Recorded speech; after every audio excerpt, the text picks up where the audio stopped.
Hi, welcome to my channel. My name is Laura Gardner. I've been a yoga teacher for 7 years and my passion is teaching yoga to beginners and introducing yoga to new people. So in today's video I'm going to talk about 5 tips to help you begin your yoga journey. Tip number 1 is to get the right equipment. So the main thing you're going to need is a yoga mat. I want to start this segment by saying you don't technically need anything to do yoga. You can do yoga just on the floor, using any old exercise mat. You can use a beach towel, a rug, anything at all. But these things are just going to help you and make it a bit more comfortable for you. You'll be able to do the poses a bit easier. So a yoga mat, things to look for are a sticky mat, so something that gives you lots of grip. The problem with a lot of just general exercise mats is they don't have that grip. So when you're in something like a downward facing dog and your weight is coming down through your hands then start to slide away and you're having to use a lot more strength to keep yourself in the pose. So a nice grippy or sticky yoga mat is going to really help. The next thing you want to think about is cushioning. So this one isn't particularly thick, it's a fairly medium thickness, I would say. You can get ultra thin ones. If you like a very grounding practice, you do a lot of standing postures, you do a lot of things that are going to require stability and control, then a thinner mat is best. If you do things like gentle yoga, restorative yoga, things lying down on your back, things on your hands and knees a lot, then you're going to want a thicker mat to make it more comfortable so you have that padding for your joints. So you might want to test out a few different mats and see what works best for you. What you can also do is, if you prefer a thinner mat but you need extra support for your knees, is to just place a rolled up towel under your knees when you're in those hands and knees positions or kneeling positions. The next lot of equipment is completely optional. Again, this is just to help you. So this is a yoga brick. You use this if you're in a pose where you are struggling to reach the floor and this just adds a little bit extra height.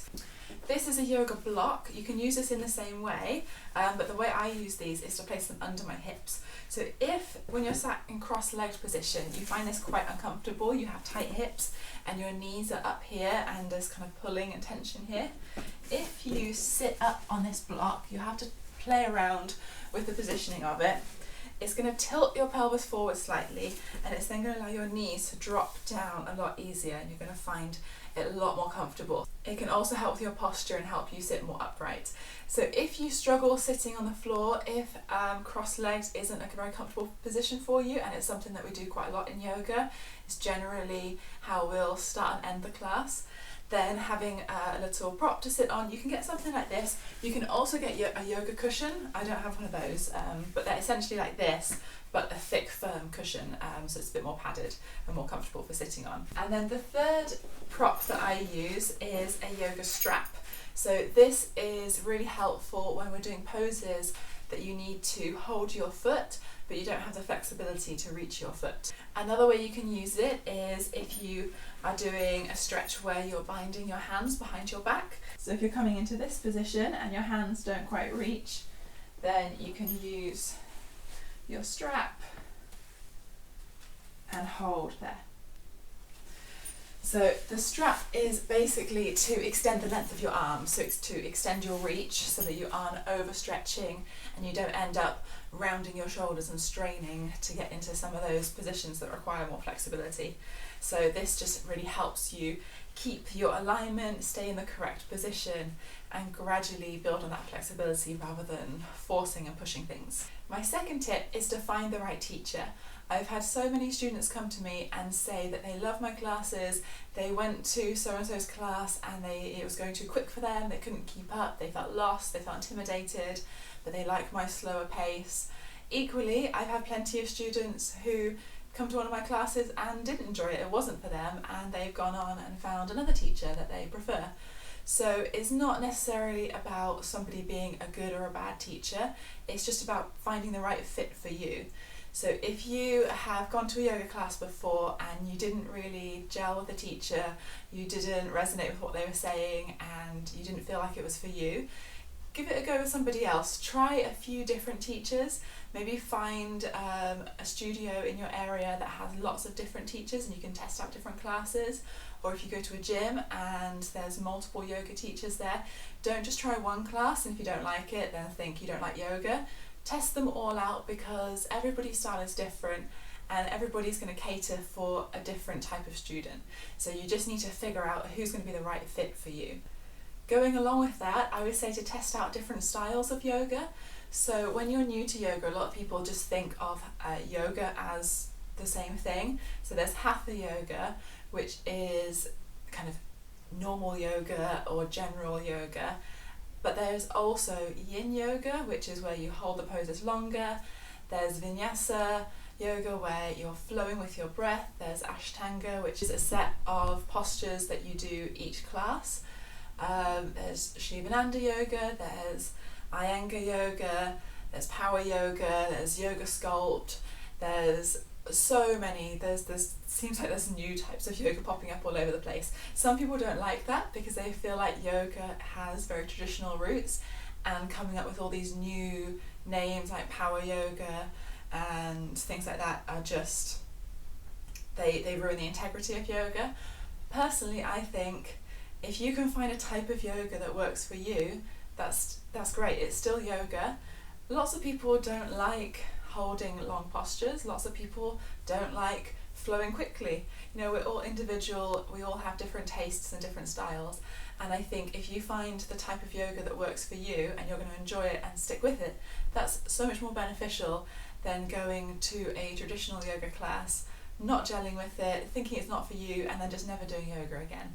My third tip is a bit more of a practical one, and it is to research yoga breathing and practice yoga breathing.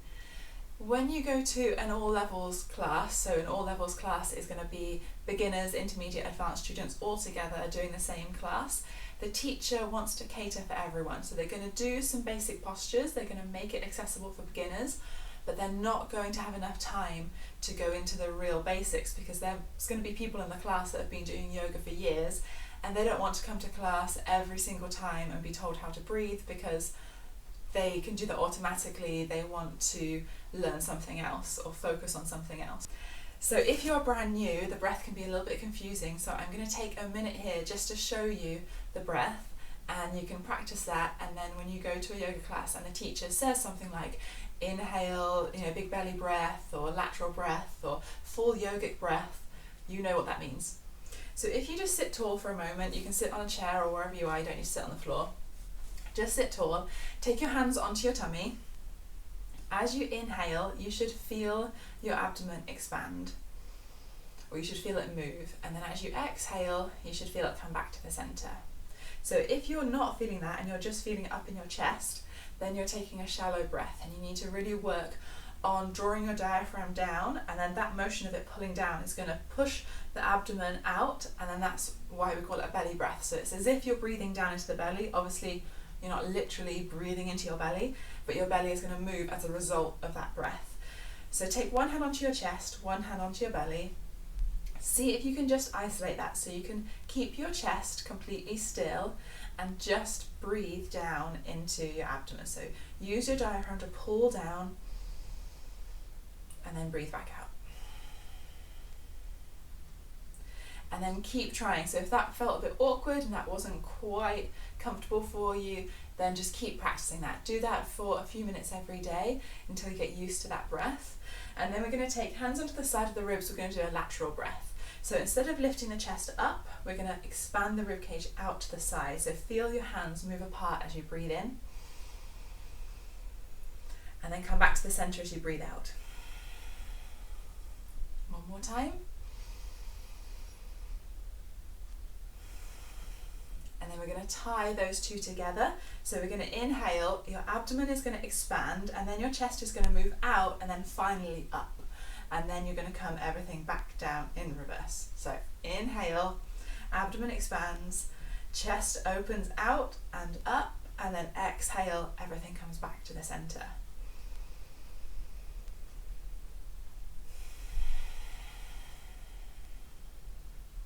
So maybe every morning just do 5 deep breaths like that, or really focus on it. There's lots of tutorials on YouTube just for the breathing, so research a few of those, and then when you go to class and the teacher talks about the breath, you have a better idea of what's going on there.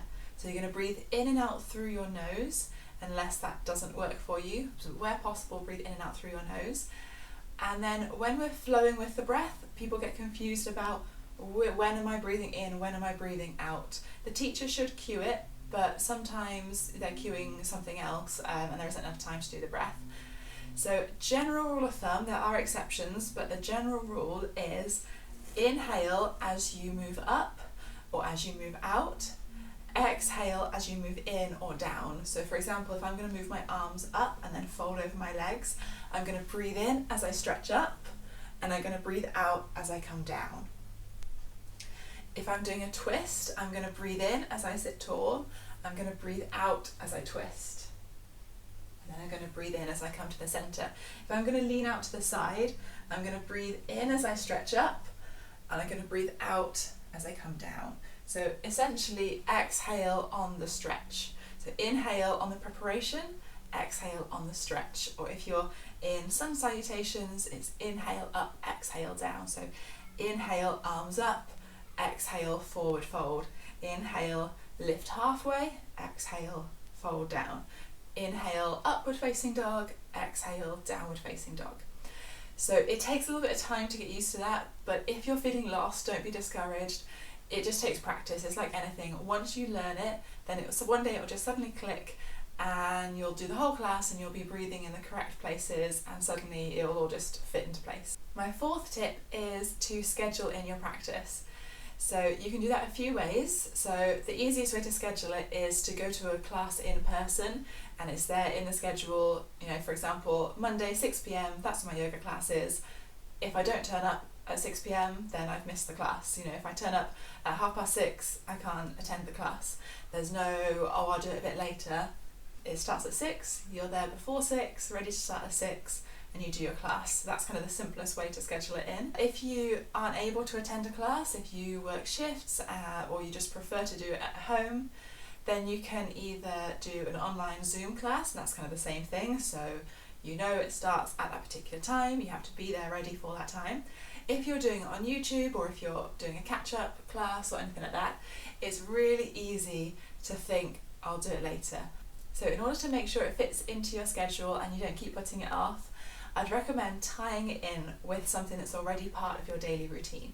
So meal times are quite a good way to do it. So before breakfast, before lunch, before dinner, that's a great time to do your yoga practice. Or you could link it with a workout. So say you're a runner, you could do yoga after your run. That's a great time to do yoga because your muscles are already warmed up. So you go for your run, you come home, before you jump in the shower, you roll out your yoga mat, you do your yoga practice, and then you carry on with your day after that, and it's done because you're going to go for your run. That's already an established habit that you have, and you're just tagging something onto the end of it rather than creating a whole new habit. My fifth and final tip is to focus on your own journey. Don't compare yourself to others, especially if you go to a class in person and it's an all levels class, so it's mixed ability. You don't know how long the person next to you has been practicing yoga for. You also don't know their background. Maybe they were a dancer, maybe they were a gymnast. You don't know what everybody else's experiences are. So if you're in a class and the teacher cues to do a forward fold and you are quite inflexible, but the person next to you has their hands flat on the floor, you're struggling to reach your knees, that doesn't matter. It doesn't matter in the slightest. We're not in competition. There's no winners in yoga, there's no race, there's no star students, nobody's the best, nobody's the worst. It's all about yourself, it's your own journey, about how you progress from where you started to where you are now. It's also not about what you look like on the outside. So it isn't about how far you can reach. So for example, say I'm going to do a forward fold. I'm in my seated forward fold and I have very tight hamstrings and tight calves. So maybe even straight legs and sitting here is a struggle. So I'm going to slightly bend my knees so that it's not painful, and I'm going to keep my upright posture. I am not going to round down like this, and I'm not going to grip my teeth. I'm not going to hold onto my legs and pull myself forwards. That's not helpful at all, and that's not yoga. You're going to sit there, slightly bent knees, maybe you're going to take your strap, you're going to hook it around your feet, and you're going to sit here. You're going to sit tall, you're going to breathe, you're going to feel that extension, and then over time, you're going to slowly extend your legs. And when I say over time, I don't mean in one class, I mean over weeks, maybe even over months. And then once you're here, maybe you're going to start to pull yourself slightly forwards. So you're here, and the person next to you is doing this. But that person used to do ballet. They have extremely flexible legs, they have a lot of hip mobility, and they aren't even feeling a stretch. They are just chilling out here and they're folded over and they're not doing anything. You have gone from this to this. You have your core engaged, you have your spine long, and you're feeling an extension of the backs of the legs. You're getting more benefit from that pose than the person folded in half is. So it's not about what you look like, it's not about what your body can do, it's about how your body is feeling internally. So those were my 5 tips if you are starting your yoga journey.